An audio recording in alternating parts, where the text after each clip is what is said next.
Hi ವಿದ್ಯಾರ್ಥಿಗಳೇ ಹಾಗೂ ಪರೀಕ್ಷೆಯನ್ನು ಬರತಕ್ಕಂಥ ಎಲ್ಲ ವಿದ್ಯಾರ್ಥಿ ಮಿತ್ರರೇ, ಇನ್ನೂ ಕೆಲವೇ ದಿನಗಳಲ್ಲಿ ಎಕ್ಸಾಮ್ಸನ್ನು ಬರಿತಾ ಇದ್ದೀರಿ. ಈ ಎಕ್ಸಾಮನ್ನು ಯಾವ ರೀತಿ ಪ್ರಿಪ್ರೇಷನ್ ಮಾಡ್ಕೋಬೇಕು, ಯಾವ ಕ್ರಮಗಳನ್ನು ಅನುಸರಿಸಬೇಕು, ಯಾವ ಒಂದು ಅಭ್ಯಾಸ ವಿಧಾನವನ್ನು ಮಾಡಬೇಕು ಅಂಥೇಳಿ ಒಂದಿಷ್ಟು ಡಿಸ್ಕಸ್ ಮಾಡೋಣ. ಸೊ ಈಗಾಗಲೇ ನೀವೇನಪ್ಪ ಅಂತಂದರೆ 1 ಇಯರಲ್ಲೇ ನಿಮ್ಮದೇ ಆಗಿರ್ತಕ್ಕಂಥ ಮಟೀರಿಯಲ್ಸನ್ನು ಲೈಕ್ ಟೆಕ್ಸ್ಟ್ ಬುಕ್ ಆಗಿರ್ಬೋದು, ಅಥವಾ ನಿಮ್ಮ ಲೆಕ್ಚರರ್ಸ್ ಕೊಟ್ಟಿರ್ತಕ್ಕಂಥ ನೋಟ್ಸ್ ಆಗಿರ್ಬೋದು, ಅಥವಾ ಇನ್ನಿತರ ಯಾವುದೇ ಸೋರ್ಸಿಂದ ನೀವೊಂದು ನಿಮ್ಮದೇ ಆಗಿರ್ತಕ್ಕಂಥ ನೋಟ್ಸನ್ನು ರೆಡಿ ಮಾಡ್ಕೊಂಡಿದ್ದೀರಿ ಅಂತೇಳಿ ಅಂದ್ಕೊಂಡಿನಿ. ಸೊ ಇನ್ ಕೇಸ್ ಹಾಗೇನಾದರೂ ಮಾಡಿಲ್ಲ ಅಂತಂದರೆ ನಿಮ್ಮದೇ ಆಗಿರ್ತಕ್ಕಂಥ ಒಂದು ನೋಟ್ಸನ್ನು ರೆಡಿ ಮಾಡಿಕೊಳ್ರಿ. ಅದರಿಂದ ನಿಮಗೆ ತುಂಬ ಉಪಯುಕ್ತ ಆಗುತ್ತೆ. ಇಲ್ಲಾಂದರೆ ಏನು ಸಮಸ್ಯೆ ಆಗುತ್ತೆ ಅಂತಂದರೆ, ನೀವು ನೋಡಿರಿ, ಈಗ 6 ಮಂತ್ ಎಕ್ಸಾಮ್ನಲ್ಲೇ ಯಾವುದೋ ಒಂದು ಏನಪ್ಪ ಅಂತಂದರೆ ಟೆಕ್ಸ್ಟ್ ಬುಕ್ಕನ್ನು ಓದಿರ್ತೀರಿ. ಸೊ ಅದಾದ ನಂತರ ಏನಾಗುತ್ತೆ, ಆಮೇಲೆ 6 ಮಂತ್ ಎಕ್ಸಾಮ್ ಮುಗಿದ ತಕ್ಷಣ ನಿಮ್ಮ ಲೆಕ್ಚರರ್ಸ್ ಯಾವುದೋ ಒಂದು ಪ್ರಿಂಟೆಡ್ ನೋಟ್ಸನ್ನು ಕೊಡ್ತಾರೆ. ಆ ಪ್ರಿಂಟೆಡ್ ನೋಟ್ಸನ್ನು ಓದ್ತೀರಿ. ಅದಾದ ನಂತರ ಎಕ್ಸಾಮ್ ಸಮೀಪ ಬಂದಾಗ ಏನಪ್ಪ ಅಂತಂದರೆ ನೀವು ಪಾಸಿಂಗ್ ಪ್ಯಾಕೇಜು ಕಮ್ಮಿ ಇದೆ, ಶಾರ್ಟ್ ಇದೆ ಅಂತೇಳಿ ನೀವು ಅದನ್ನು ಓದ್ತೀರಿ. ಸೊ ಇದು 3 ಓದ್ಬಿಟ್ಟು ನೀವು ಫೈನಲ್ ಎಕ್ಸಾಮ್ ಬರಿತಾ ಇದ್ದೀರಿ ಅಂತಂದರೆ ನಿಮ್ಮ ಮೈಂಡಲ್ಲಿ ಏನಾಗುತ್ತೆ ಅಂತೇಳಿ ಯೋಚನೆ ಮಾಡಿರಿ.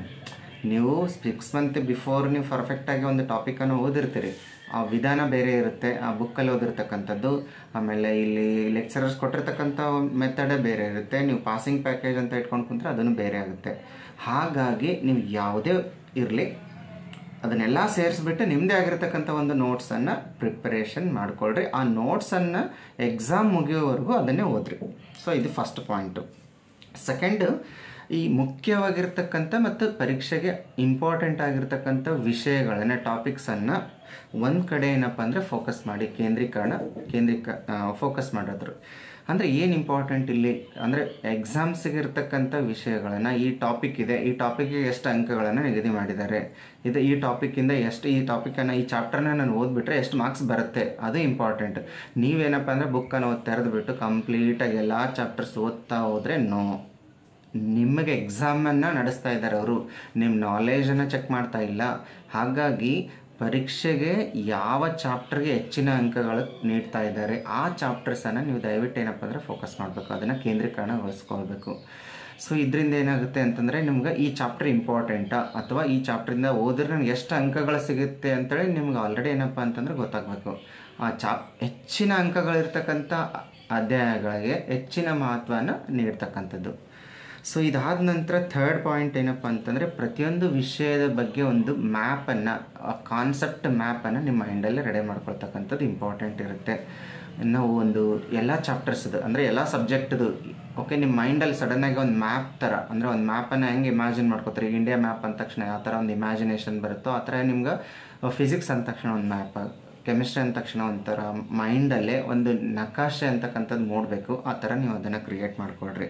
ಸೊ ಫೋರ್ತ್ ವಿಚಾರ ಅಂತಂದರೆ ಭಾಳಷ್ಟು ಇಂಪಾರ್ಟೆಂಟ್ ಇದೆ. ಇದು ಇಂದಿನ ವರ್ಷದ ಪ್ರಶ್ನೆ ಪತ್ರಿಕೆಗಳನ್ನು ಅಭ್ಯಾಸ ಮಾಡ್ತಕ್ಕಂಥದ್ದು ಭಾಳ ಇಂಪಾರ್ಟೆಂಟ್. ಏನಾಗುತ್ತೆ ನಮ್ಗೆ ಅಂದರೆ, ಇಂದಿನ ವರ್ಷಗಳ ಪ್ರಶ್ನೆ ಪತ್ರಿಕೆಗಳನ್ನು ಸಾಲ್ವ್ ಮಾಡೋದ್ರಿಂದ ಯಾವ ಟಾಪಿಕ್ಸ್, ಯಾವ ವಿಷಯದಲ್ಲಿ ಕ್ವಶನ್ಸನ್ನು ಕೇಳ್ತಾ ಇದ್ದಾರೆ, ಇದು ಯಾವುದು ಇಂಪಾರ್ಟೆಂಟ್ ಇಲ್ಲ, ಏನು ಓದಬೇಕು ನಾವು, ಏನು ಓದಬಾರ್ದು ಅಂತಕ್ಕಂಥದ್ದನ್ನು ಅರ್ಥ ಆಗುತ್ತೆ.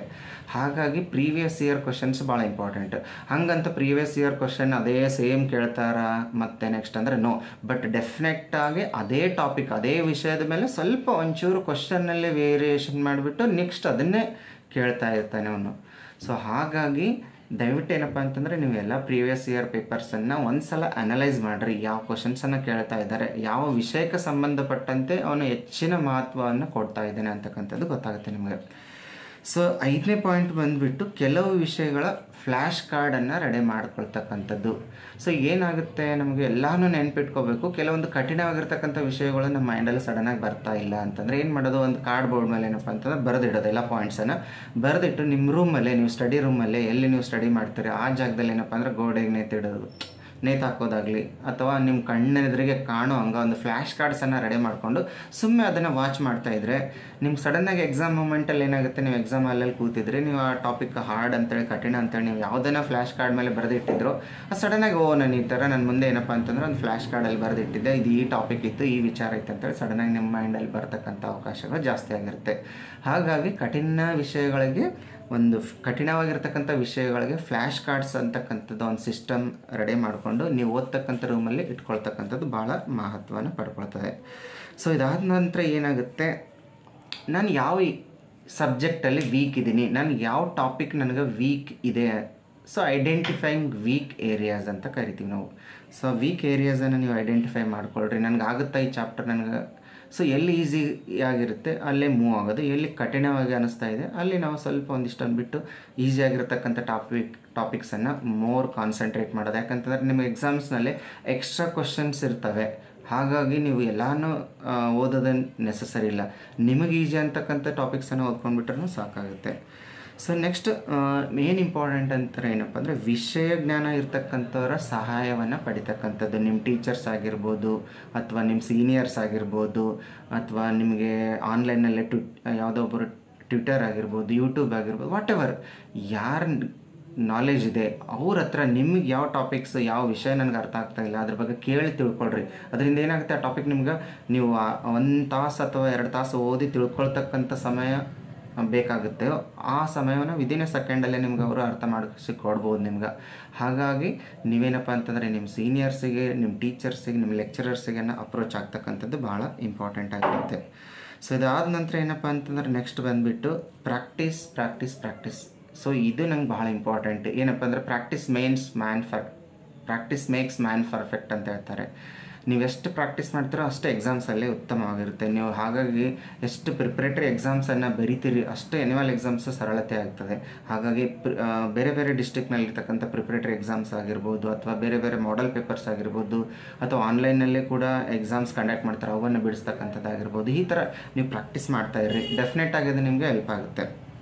ಸೊ ಅಂತಿಮವಾಗಿರ್ತಕ್ಕಂಥ ಒಂದು ತಯಾರಿ. ಸೊ ಎಲ್ಲ ವಿಷಯವನ್ನು ಆಲ್ಮೋಸ್ಟ್ ನೀವು ನಾಳೆ ಎಕ್ಸಾಮ್ ಅದಂತಂದರೆ ಇವತ್ತು ನೈಟ್ ಕಂಪ್ಲೀಟ್ ಎಲ್ಲ ಟಾಪಿಕ್ಸನ್ನು ನೀವು ಓದಲೇಬೇಕು. ಅಂದಾಗ ಮಾತ್ರ ಏನಾಗುತ್ತೆ, ನಿಮಗೆ ಎಕ್ಸಾಮಲ್ಲಿ ಬರೆಯೋಕ್ಕಾಗುತ್ತೆ. ಸೊ ಇದ್ರ ಜೊತೆಗೆ ಇಂಪಾರ್ಟೆಂಟ್ ಏನಪ್ಪ ಅಂದರೆ ಇವತ್ತು ನಾಳೆ ಎಕ್ಸಾಮ್ ಅದ, ನಾನು ಎಲ್ಲ ಇವತ್ತು ನೈಟೇ ಓದ್ತೀನಿ ಅಂದರೆ ಹಂಗಾಗಲ್ಲ. ನೀವೇನು ಮಿಸ್ಟೇಕ್ ಮಾಡಿರ್ತೀರಿ ಅಂದರೆ 1 ವರ್ಷ ಇರಬೇಕಾಗಿತ್ತಂದರೆ ಇನ್ನೂ 1 ವರ್ಷ ಅಲ್ಲಪ್ಪ ನಂದು ಅಂತೇಳಿ ಯೋಚನೆ ಮಾಡಿಬಿಟ್ಟಿರ್ತೀರಿ. 6 ಮಂತ್ ಬಂದಾಗ ಇನ್ನೂ 6 ಮಂತ್ ಅಂತೀರಿ, 3 ಮಂತ್ಸ್ ಬಂದಾಗ ಇನ್ನೂ 3 ಮಂತ್ಸ್ ಅದ, 90 ಡೇಸ್ ಅಂತೇಳಿ ಕೌಂಟ್ ಮಾಡ್ಲಿಕ್ಕೆ ಸ್ಟಾರ್ಟ್ ಮಾಡ್ತೀರಿ. ಸೊ ಎಕ್ಸಾಮ್ 1 ಮಂತ್ ಬಂದಾಗ ಇನ್ನೂ 1 ತಿಂಗಳಲ್ಲ.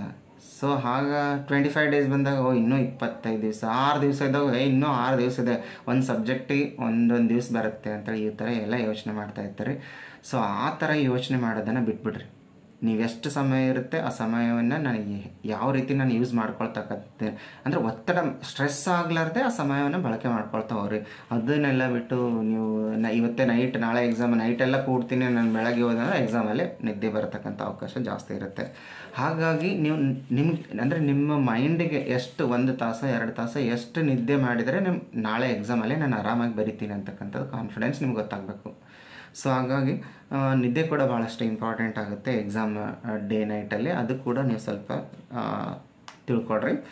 ಸೊ ಅಂತಿಮ ತಯಾರಿ ಫೈನಲೈಸೇಷನ್ ಆಗುತ್ತೆ. ಅದಾದ ನಂತರ ಏನಪ್ಪ ಅಂತಂದರೆ ಸೊ ಎಕ್ಸಾಮ್ಸಿಗೆ ಹೋಗ್ಬೇಕಾಗಿತ್ತಂದರೆ ಶಾಂತತೆ ಮತ್ತು ಸಮಚಿತ್ತ ಭಾವದಿಂದ ಸೊ ನೀವೆಲ್ಲನೂ ಓದ್ಕೊಂಡಿದ್ರಿ ನನಗೆಲ್ಲನೂ ಬರುತ್ತೆ ಅನ್ನೋ ಒಂದು ಕಾನ್ಫಿಡೆನ್ಸ್ನಲ್ಲಿ ಎಕ್ಸಾಮ್ಸಿಗೆ ಹೋಗಿ ಅಟೆಂಡ್ ಮಾಡಿರಿ.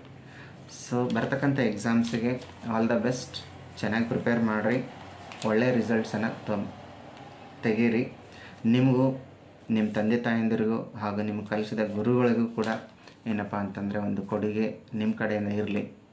ಜೈ ಹಿಂದ್, ಆಲ್ ದ ಬೆಸ್ಟ್.